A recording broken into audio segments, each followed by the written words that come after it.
You're listening to the Love Unplugged podcast, episode 157. Are you stuck in a cycle of chronic stress response and you can't seem to break it? You may even wonder if it's even possible to rewire your brain. Well, it is. And we're going to dive into how the body responds to trauma and stress and how you can retrain your brain to break this endless cycle and take back control of your life. So let's get started. Hey there, I'm your host, Jessica Fragon, and I am passionate about doing the inner work needed to reach your goals. Let me be your guide as we navigate all the fears and insecurities that surface when it's time to step outside of your comfort zone. Along with my knowledgeable guests and industry experts, I'm here to teach you how to reawaken your life purpose and passion and create the steps to turn your intentions into action. Ultimately, my goal is to empower you to rise above those blocks holding you back and start living a life that you are worthy and deserving of. So come on, it's time to slow down, find a comfy spot with your favorite organic tea, and get inspired. Thank you for tuning in to the Love Unplugged podcast.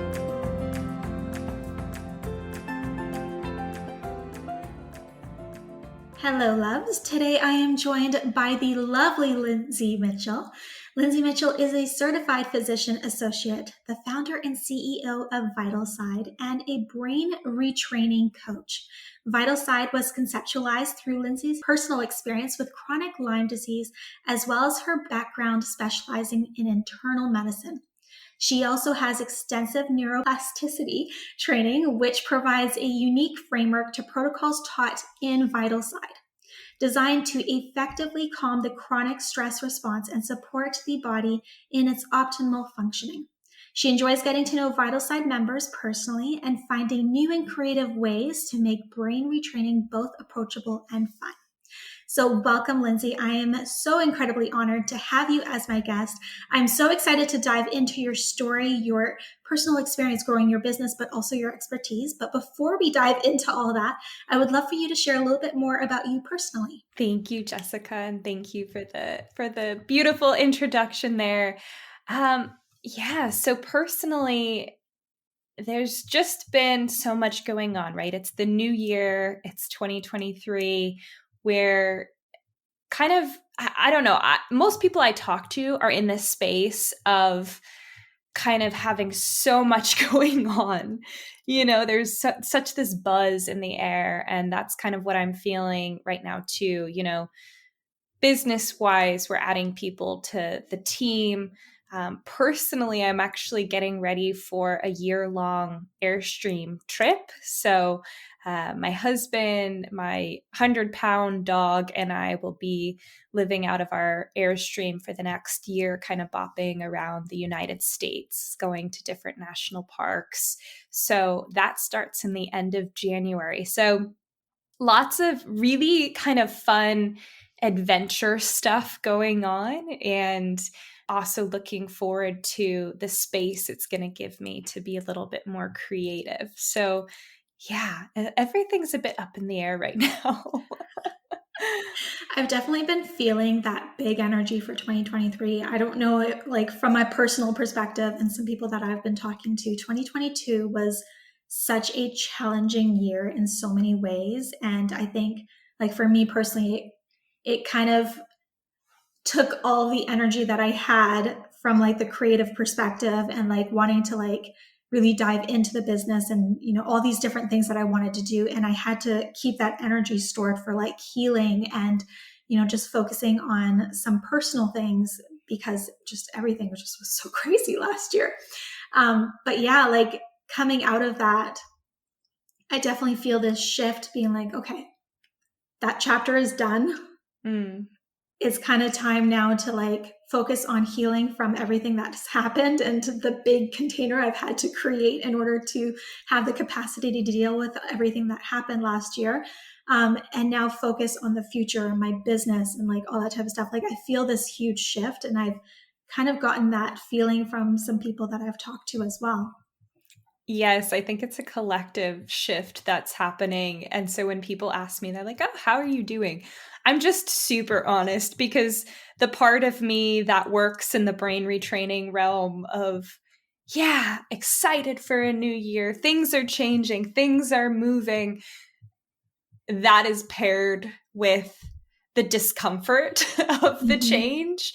And then also, like you said, Jessica, of just kind of, giving yourself space to integrate that change into your life. So it is uncomfortable, and it is also really incredible to move through it and be aware that this is a temporary time of uh, kind of things being up in the air, and eventually it'll kind of come to a more settled routine place. So looking Yes. forward to that time, but I'm here for the process. Absolutely. And I'm excited for your journey. I mean, I'm definitely going to follow along as you do this year-long Airstream ride. That sounds incredible. So I'm excited to watch along as you go through that for the next year, especially with a big 100-pound dog.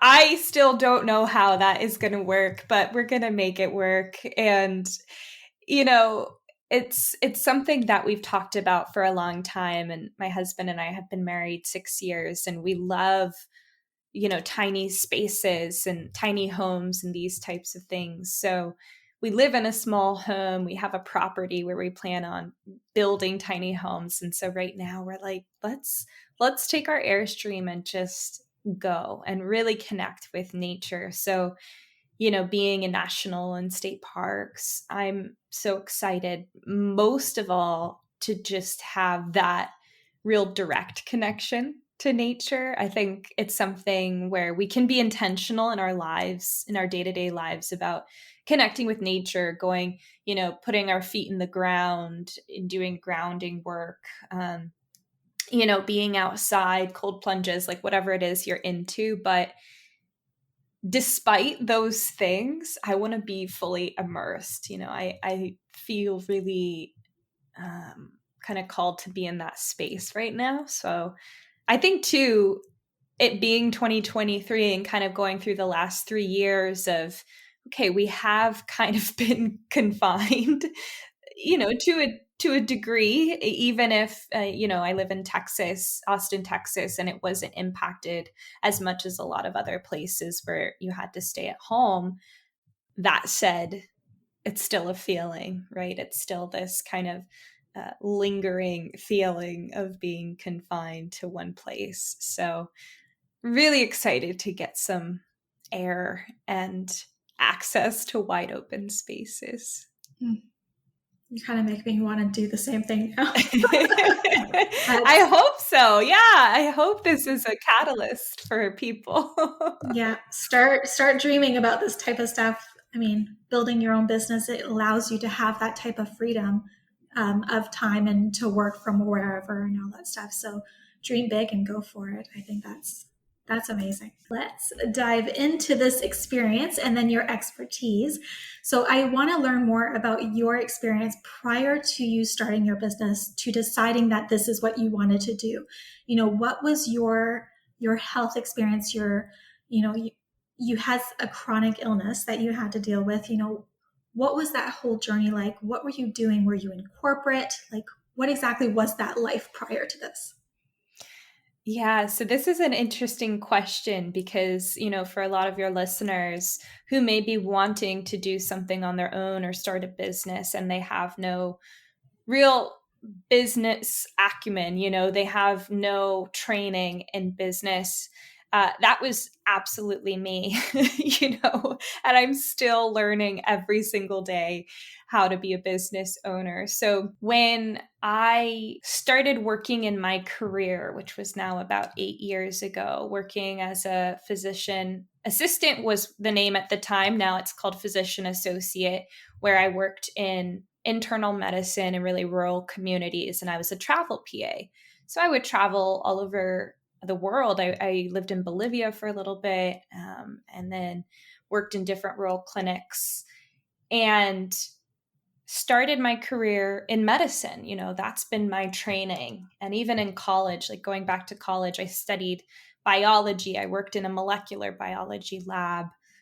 I always worked in healthcare, in medicine, and absolutely loved it. And then I started experiencing chronic symptoms. So, I was getting these migraines every other day. I was getting sensitive to foods and smells around me. And at the time, I was traveling a lot, and I had just kind of met my husband, and we were starting our journey together. So, doing some camping and traveling and stuff that I really enjoyed doing. And we were traveling internationally. So, I thought a lot of the symptoms had to do with jet lag. And also, as a caregiver, you rarely kind of put that spotlight on yourself. You kind of think, oh, well, I'll just brush it off. I'll just sleep it off. And I would literally stop and like nap, for half an hour. I was so tired all the time.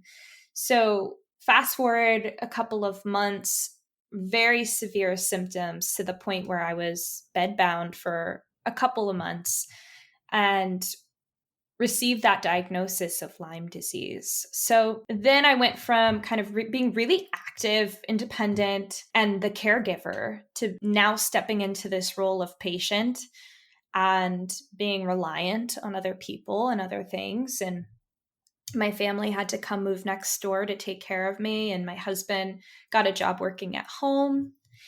And, it was all hands on deck. And so this experience was really my catalyst for change, bringing a whole lot of awareness and attention to my life. So I had, this chronic condition that my body really couldn't handle anymore. But there was this perfect storm of things that had happened in my life. So, unprocessed childhood trauma, exposure to different bacterias and toxins throughout my travels, and then, getting to this place where my body was no longer symbiotically living with a lot of these things, right? No longer symbiotically living with the bacteria, the viruses, with these past traumas. So personally, and I don't know if you relate to this, Jessica, or probably, listeners, if you're kind of aware of what's going on in your body, my body is the sign for change. Like it doesn't happen, I don't have this like awareness, this like conscious awareness. It's like my body says, yeah, Lindsay, no more, this is the sign for change. So I started with kind of the easier stuff of, changing what foods I ate, introducing supplements, introducing medications, detoxing all this stuff. But I got to a point where I wasn't feeling better. I was almost feeling worse with a lot of this detox.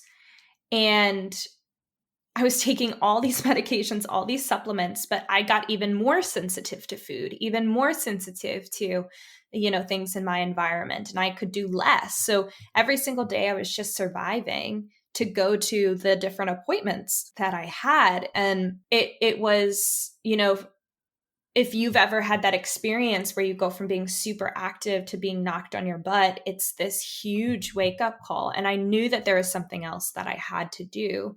So I was just reading a blog post, a lot of us who experience these chronic symptoms, they just consume, right? We like seek. And there was this small part of me, even in the worst of times, that I knew that there was something different from my life. I knew that there was another way.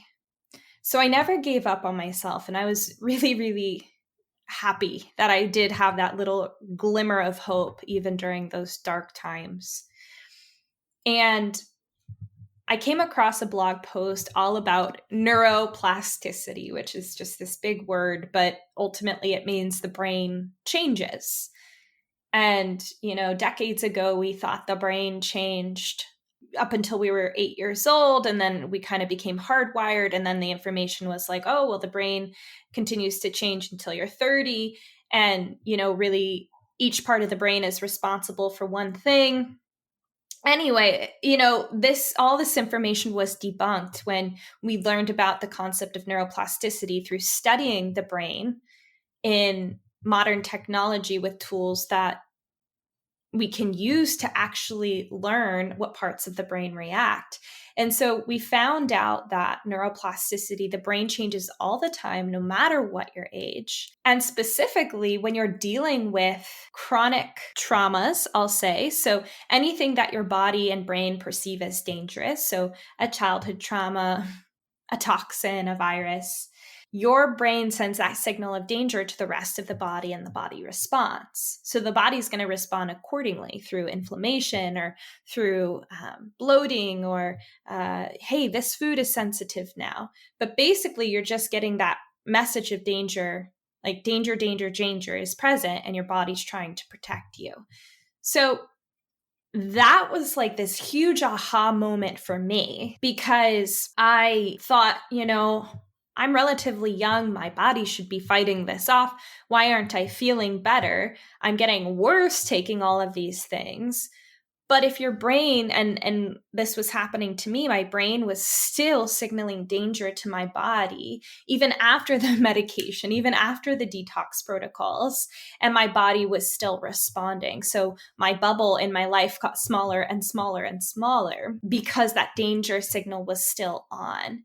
So I loved this information. And then I learned anything I could get my hands on about how the brain changes the body when you're dealing with, this chronic condition. And I started applying the tools. I started participating in some programs at the time. I think there were only 3 programs offered about this work. Now it's much more common to hear about. But I just focused on improving that brain-body communication as much as possible. So it took me about a year after that to really see drastic changes to my symptoms. But at that point, my husband and I went to Costa Rica. I could surf. I could drink an alcoholic drink and not flush and get brain foggy and dizzy. I ate like a full gluten, full dairy pizza, which I never thought I would do again, all feeling really good in my body, all really connecting to a sense of peace and ease. And so I was going to go back to working as a PA, and had befriended this functional medical doctor here in Austin. But I quickly realized that this career opportunity had really fallen in my lap.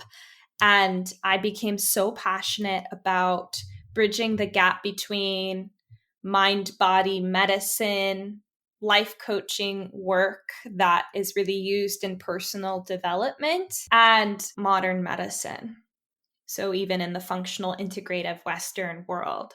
So I wanted to provide like a bridge between these two, of this alternative approach or adjunct approach to healing, which is really addressing the nervous system.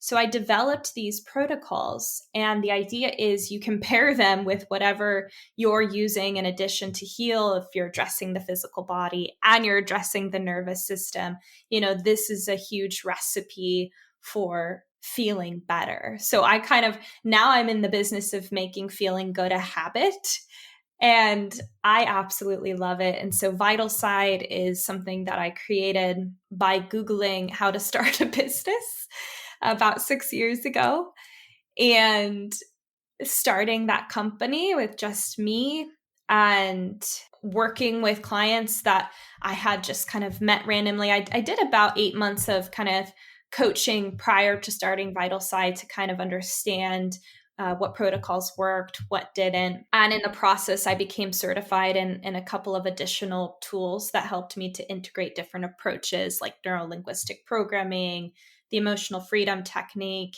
thought field therapy. And then I created these protocols, and within that year started my virtual program, which was the Rewire the VitalSide membership. And so that's my oldest program.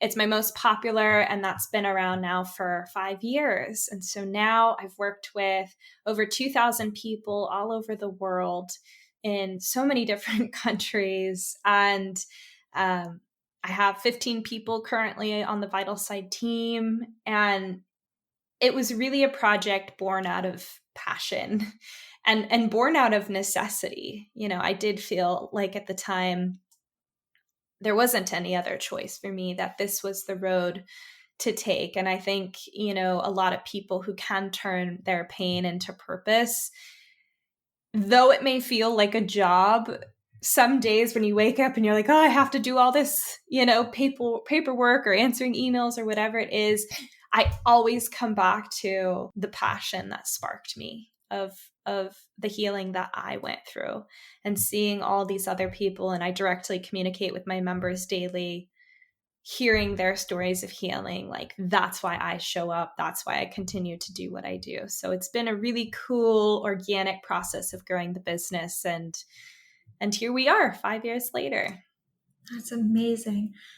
I want to dive into what made you decide to take that leap and begin a business. A lot of people come up to that avenue where they're really interested in something, sometimes based out of their own experience, but you can choose to go work for someone else or to do the traditional route versus starting an actual business and being able to provide that expertise to other people. And often that route can be very scary for people to take because a lot of people don't know what it takes to start a business. It's a very big and scary world that you dive into. So what propelled you to take that avenue versus like a traditional route? So I have a bit of a predisposition for being an individualist.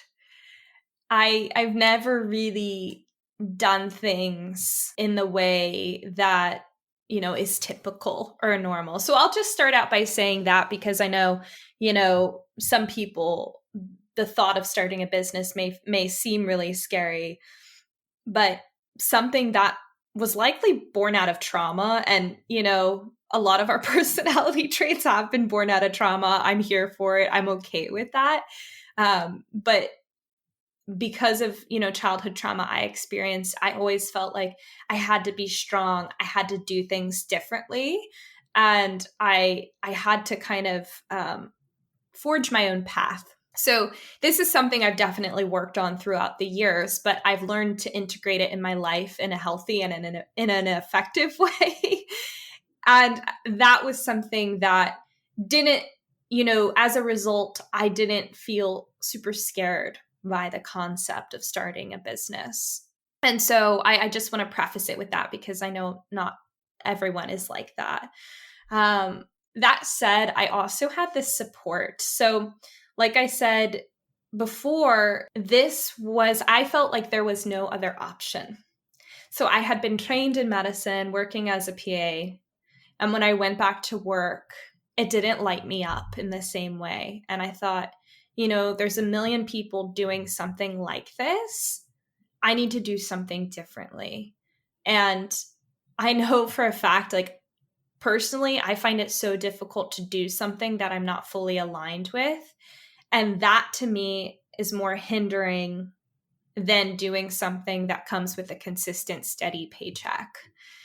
And it was a combination of the predisposition, the misalignment I was experiencing, and then also the support. So, my husband said, look, starting a business, yes, it's difficult, but I want you to take this time. I want you to be able to tap into your passions and understanding what is really important to you in this life. And he and I have been always so both aligned in that, we really do come from this concept of we've got this one human life that we're currently experiencing, and we need to make the most out of it. And that doesn't mean being comfortable. That doesn't mean following a routine in the same way, doing the same thing every day. It really does mean taking chances. So I had his support, which was super helpful. And in my mind at the time, I was like, oh, I want to do this for him one day. And I'm doing it now. And so he has been taking a sabbatical from work for the last year now. And so this has allowed him, starting my business now 5 years later, we have the capability for him to take time off of work. And so he gets to go on this trip and like really connect with himself and connect with life without having to, work that consistent job. So I feel really blessed that I get to do that for him now. So it was a combination of those things. But I think for listeners who are considering, taking that next leap, jump and the net will appear. And being able to make those scary decisions of life is part of the beauty of life. And when we do those things, we get to tap into our own capacity. And it's not to say that, it's going to look perfect and, you have to be okay with that discomfort. And a lot of businesses, most businesses fail, right? So there's all these things. I know I made certain investments in my business where I had to be like, well, I'm putting everything I have into this investment. I have to be okay with losing it. So I think it's also, jumping, believing in the net, and then also knowing that this doesn't define you. This is like, I think of my business every day as this really cool thing that I get to do. And how cool is that? And I've worked on time and time again that the business doesn't define me, how well it does, how poorly it does, whatever expectation I have, it's separate from me. I just get to be part of it. So I've watched it grow almost as this organism that I'm kind of here facilitating. And I think having that relationship has also allowed me to not place attachment on the business itself. But anyway, I know that's kind of a roundabout answer. I hope I answered your question. No, absolutely. I absolutely resonated with what you said. And it kind of created like a light bulb moment because I've always asked myself, I'm like, I've never been taught about entrepreneurship. However, when I look back, I've started these businesses and I had no idea what I was even like, that I was creating a business. Like it didn't click in my brain. I was just doing things. And it goes even back all the way through childhood. And when you said that it was kind of rooted from like past trauma, that you felt this need to be strong and to figure things out and to create a path for yourself. I so resonated with that because my mom was a single mom. She didn't have a lot of time to be a full parent. We didn't have a lot of money because there was kids, like more than just me involved. So I had to figure out my own way of making money from a very young age, right? So I would like come up with all these creative ways to like do things to make money, right? And like I was very much always kind of on my own. I had to figure things out, how to do things my own way. And like that definitely helped like connect some things because I've always kind of wondered, I'm like, where did this even come from? This need to create businesses and to be an entrepreneur in a way throughout my entire life. And that just makes so much more sense. That's so cool that you had that moment. I think it's interesting to find out where we got to where we are. And I think it takes a lot of self-discovery. Mm-hmm. And I'm naturally a seeker and I love learning about myself and all the things, the human design and kind of all these, the Enneagram, like all of these different kind of ways to figure out who we are. And I love those because they really validate who you are. Like for me, it's always, it's saying like, oh, okay, you're naturally, a teacher, a leader, all these things. I'm like, okay, creator. I'm like, that's how it makes sense. I am doing what I am doing. And I don't think of it necessarily as a CEO of a business. I'm doing it out of love, out of creation, out of passion. But then I love those things to a point, and then taking a step back and saying, okay, but who am I? What is it that I really want to do? And I've gone through my fair share of this roller coaster ride of figuring out what that person looks like what that CEO looks like. And I think we get a lot of information out there of like, you have to be the best and the biggest and the most popular and have all these followers and have all these things and make a certain amount of money every year.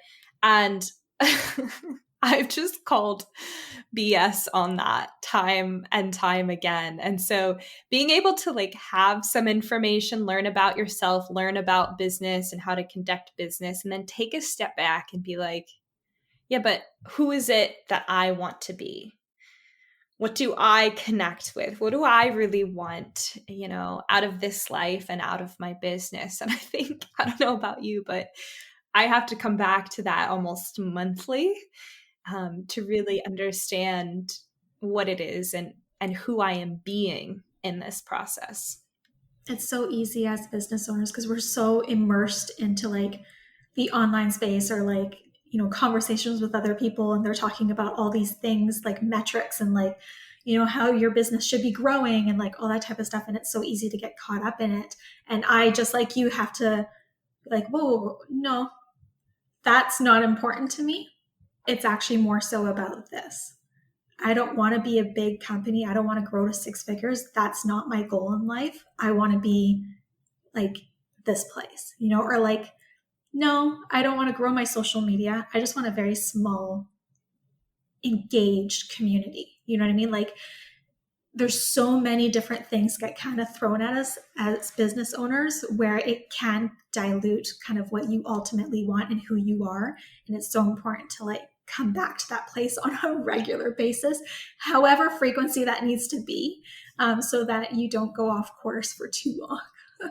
Yeah. Yeah, absolutely. And that's another reason why I am taking some space this year and have kind of built this team where I can offload some tasks that, are kind of day-to-day tasks that can function without me. There's no need for me to be part of those tasks. So building a team that I trust so that I can step away and reevaluate. And I think that's what makes a good business owner a great business owner, is being able to step away and pivot and like reevaluate, what am I doing here? What is it that I want to create? Am I truly connected to my mission, my purpose? And maybe that mission and purpose like was to help 5 people, and you did that and you're like, okay, now I'm on to something else. I've had plenty of friends who became entrepreneurs, started a business, super excited about it. 2-3 years in, they're like, this sucks, this isn't for me. I want to go back to a corporate job or some consulting position. I'm not, I don't want to do this anymore. And so it takes guts to constantly reevaluate and align yourself with what you truly want out of life. And I know for me, freedom is a big part of that. So I'm able to access that freedom as a business owner. And now, giving myself that ability to do that this year of being on the road and being in new places and being outside. And it's really, really incredible when you can align yourself in your business. I think it's such a gift, and I'm grateful every day for that. Yeah, absolutely. So let's dive into your expertise. So we've talked about past trauma, and that could be whether it's like chronic illness and it's in the physical body, or it could be emotional trauma that you've experienced throughout your life. What happens in your brain when you experience that trauma? How does it kind of rewire or like create? So what happens in your brain exactly? Yeah, it's an interesting thing, and I think we all have like bits and pieces of what's going on because we hear about the vagus nerve, and we follow the holistic psychologist who has some amazing tools on like nervous system regulation. And so we get these like bits and pieces. And so it's interesting to kind of know physiologically what's going on. And that's where that's how my brain works, is like I want to understand analytically, like from a scientific perspective of what is happening. Because we often hear, okay, stress doesn't just impact our mental state. It doesn't just impact our emotional state. It impacts our physical state. So this is kind of what happens. Our brains and our bodies are designed to keep us alive. That's the ultimate goal. It's like stay alive. So your heart beats for you, your lungs breathe for you, your body does its best, your immune system does its best to fight off infections, build antibodies, all these things. So we're designed to stay alive. right? Okay, well then we go about life and, maybe you're driving on the freeway and a car stops short in front of you. All of a sudden, your body that was designed to keep you alive, your survival mechanisms kick in, they heighten, right? They get into this acute stress response. So basically you perceive information from your five senses, your external environment, what's going on around you, and your internal environment. And then you get that information perceived through your five senses, and then the body responds. So the body gets this message of, okay, there's a car that stopped short, danger. Communicated to the brain, specifically the limbic system, the feeling, emotional, and reacting brain. Within that limbic brain, there's the hypothalamus, who basically sends these messages all over your body of like, okay, there's danger present. So sends a message to the pituitary gland, which is that hormone control center of your body. It says, hey, danger's present. Let's go, let's go, let's go. Bring in the big guys, the big guns here. Like, let's do this. Sends a message to the adrenal gland sitting on top of your kidney. And that's when that stress hormone cortisol gets released. And at the same time, other stress hormones are being released. So cortisol, you've got norepinephrine, you've got adrenaline. So you've got all of these stress hormones being released to get you out of danger. So to put your foot on the brake, right? So you think of that stress response. A lot of people have heard of fight, flight. So, and the freeze response of like shut down, kind of stay still. So you put your foot on the pedal, the gas or the brake, right? And that's blood flow going to your foot to run away. So that's that fight response. And then your body reacts, right? Your heart beats faster. You start to breathe faster. You become hypervigilant. And so all of these things happen as a result of trying to keep you alive in that moment. So typically when this happens, I think it's happened to all of us. We put our foot on the brake. All of that happens. We honk our horn and then we drive off. That's the acute stress response. Okay, that happens to all of us multiple times a day. Well, when we have exposure, long-term exposure to a stressor. So this could be a parent that was abusive as a child, or maybe a teacher that was just kind of randomly mean to you. Or maybe you got bullied in school. Maybe it's exposure to a virus or an infection. Maybe you had cancer as a kid. Maybe you have thyroid cancer now, right? So, or maybe, you have symptoms of long COVID. So there's the body doesn't differentiate between dangerous things. The body responds in the same way. So I use trauma in this very broad sense of the term. Psychologists and therapists may be like, well, trauma has a different definition, but for this conversation's purpose, trauma is how the body responds to real or perceived danger. And we don't differentiate between the dangers. We just perceive that danger. So that danger could have been the abusive parent. It could have been the bully. It could have been the virus. It could have been an infection. It could have been a medication that you took. So often it's a combination of things. Then that's that perfect storm. So, my clients, they can all define their perfect storm, which is typically like a combination of psychological, emotional, and physical things. And that's when you can experience the chronic stress response. So that's when you go to the doctor and you say, I have all these weird symptoms like brain fog. I'm like super anxious sometimes. I'll get panic attacks.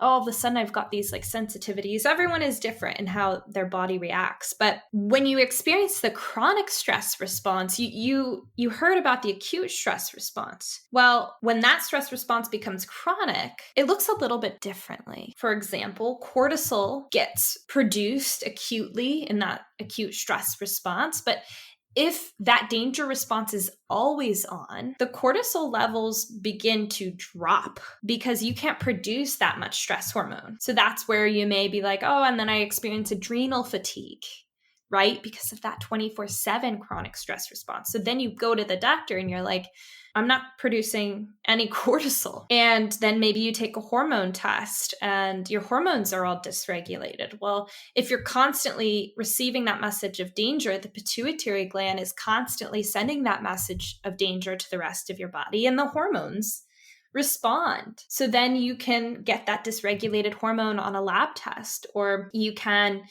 just get really tired day to day. You get these aches, you get inflammation, right? So it looks a little bit different. It's not that kind of like acute stress response always. It's kind of more of that chronic stress response. And so in this kind of active neuroplasticity world, which is where I teach, often you can then make that diagnosis based on history of limbic system impairment. So basically, that limbic brain is in this constant state of receiving the message of danger, and the body responds. So it's an interesting thing. Like, it's so curious how the brain and the body communicate with one another. But it's so vital to really understanding your own health and well-being. So what I do in VitalSide and what I've created are, first off, education, and then next, protocols to shift your brain out of that state of chronic stress and connecting more often with a state of rest and digest. And we do it in a really strategic and structured way. And it's not just about regulating your nervous system. So it's not just about, breathing and, vagal toning and all these things that are super beneficial.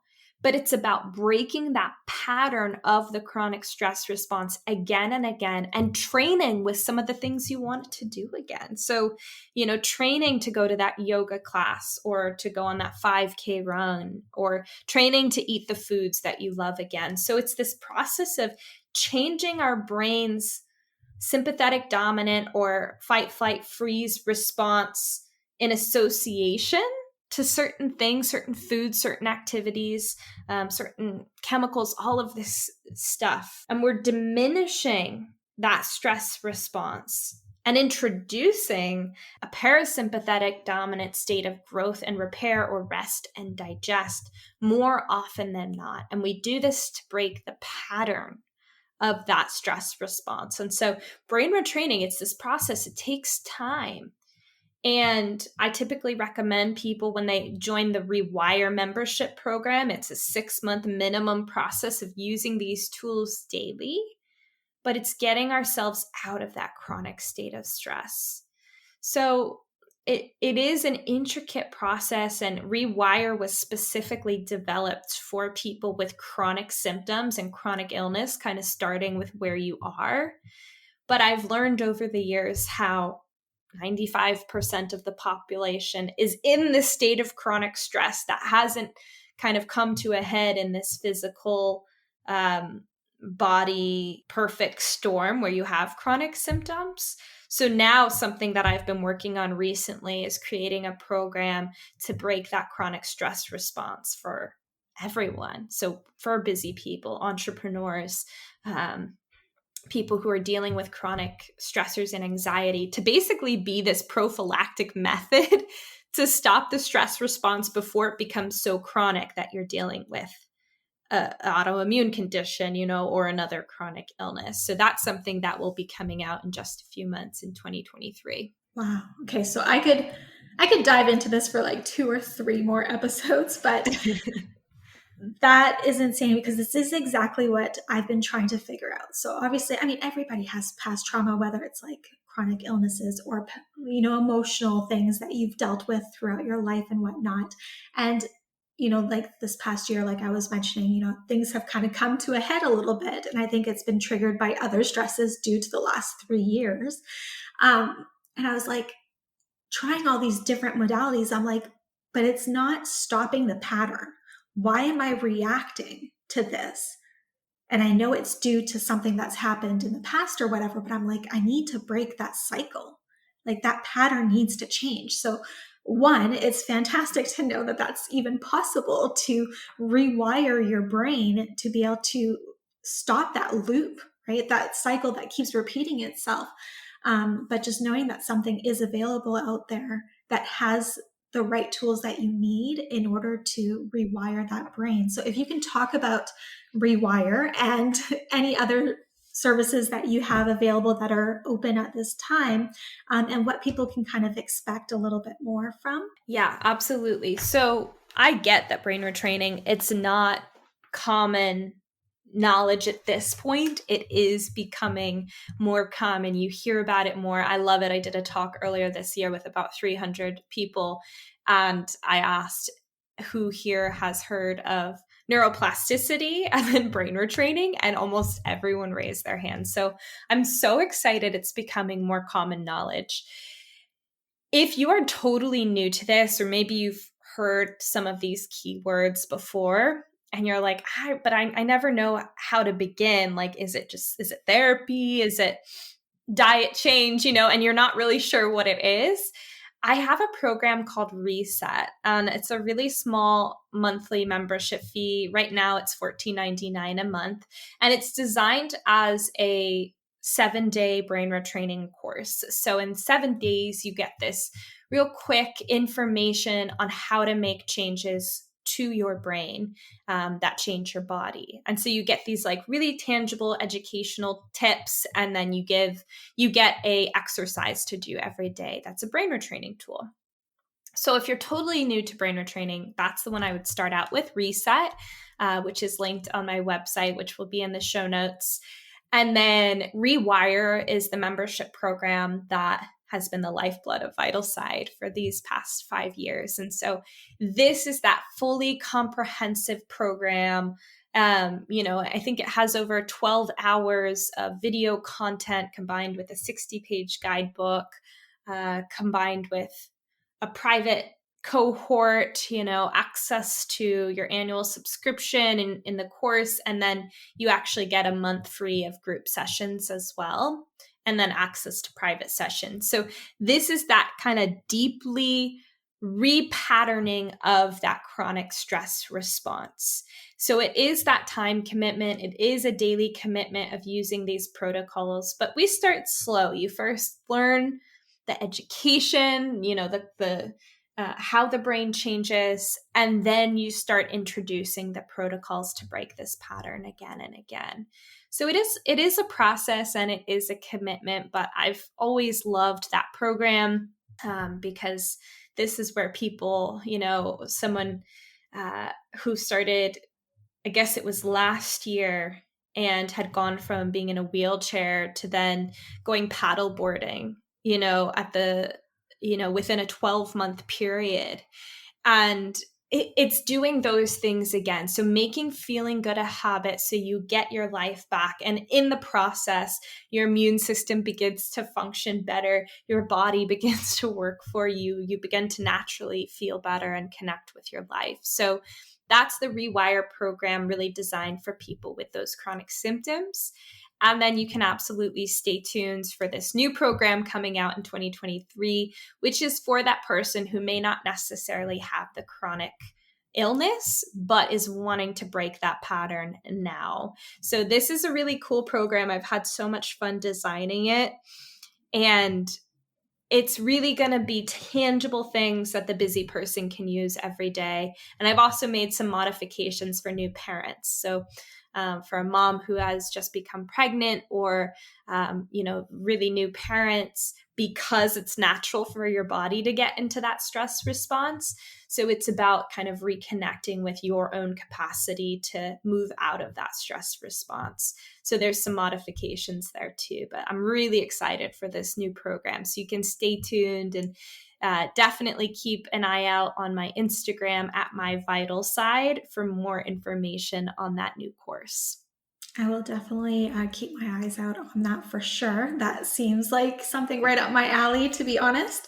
But thank you so much, Lindsay, for joining us and for sharing your story, for sharing your expertise, and giving us hope that we can actually break that cycle of the trauma response, and that there is something available to us to help us with that, because it is very confusing. when you are trying to figure it out on your own and you're seeing all of these different tools and modalities and advice, it can be overwhelming. So to have something available that you have created by someone who has experienced it themselves is just so valuable. So thank you for joining us today. Awesome. Thank you so much for having me.